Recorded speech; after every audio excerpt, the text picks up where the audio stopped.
હા, જય દીપોમાં બોલો બોલો.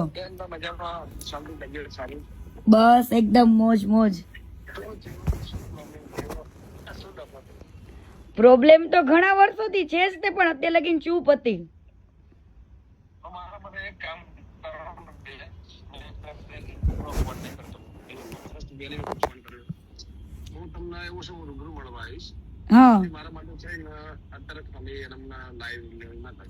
નહીં, પણ આની અંદર કોઈ સમાધાન નું હાથ નહીં, કઈ મારે કેવું છે જ નહીં, પણ દુનિયાને ખબર પડવી જોઈએ કે વ્યક્તિ શું છે.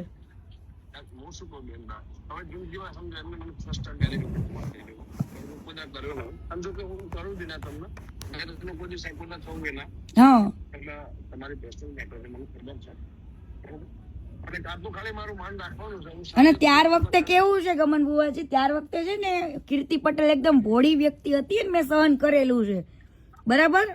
અને ઈ મારા મા બાપ પાસે જઈને બેઠો, 3 વાર મારા પપ્પા પાસે ગયો, ત્યારે મેં એની મેટર ચૂપ રાખી હતી. પણ આની હવે એક પછી એક બધા ગેમ કરે છે, તો મારી આરી ગેમ કરી હતી, તો હું કેમ ના ખુલીને કહું લોકોને?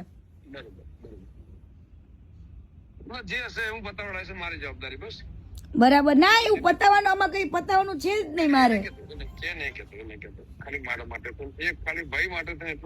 આજે ના અરે આબરૂ જાય, આજે મેં આટલું બધું કર્યું છે, મને તો મીડિયા વાળા કેટલાય કોલ કરે, હજુ મીડિયામાં તો ડિબેટમાં હું બેઠી જ નથી, કાલથી બેસીશ.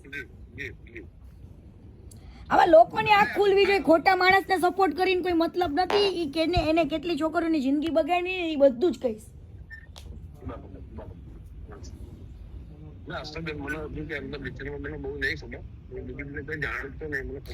મેં તો સાથે કામ કરેલું છે ઘણા 1 વર્ષ સુધી, એટલા માટે. અને અત્યાર સુધી કદાચ અમે લોકો એકબીજાને ફોલો કરતા હતા ને, તો ઈ તો એટલા માટે ફોલો કર્યું હતું કે એને મારા મા બાપને કીધું હતું. મેં કીધું ઈ અનફોલો કરે એ ખબર પડે જ ને લોકોને.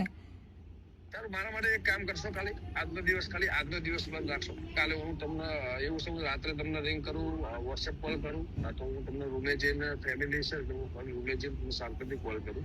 છોકરા લઈને ખાલી ફરવા આવ્યો. અને આજનો દિવસ મારું મન રાખજો. આજનો દિવસ મેં એવું છે, મેં ટાઈમ મૂક્યો હોય ને, ટાઈમ ને કોઈ દિવસ હું ઉલી નથી કરતી, કેમ કે લોકો પછી મને એવું કે મેં કોઈ વસ્તુ માટે નથી કર્યો, મેં લોકોની આંખો ખોલવા માટે ઓનલી ફોર આ વસ્તુ કરું છું.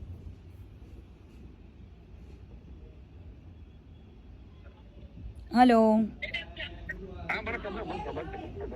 બરાબર.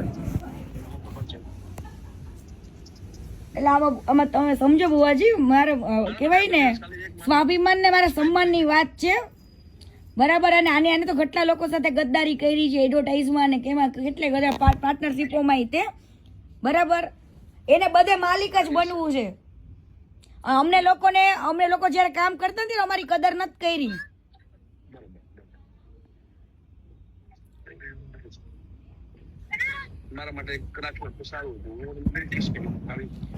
પણ આવી વાતમાં તમારી વસ્તુ હોય ને ગમન બુવાજી, તો તમે હજુ વસ્તુ અલગ છે, પણ આવી વાતમાં તો હું કઈ રીતના હું કરી શકું એમને?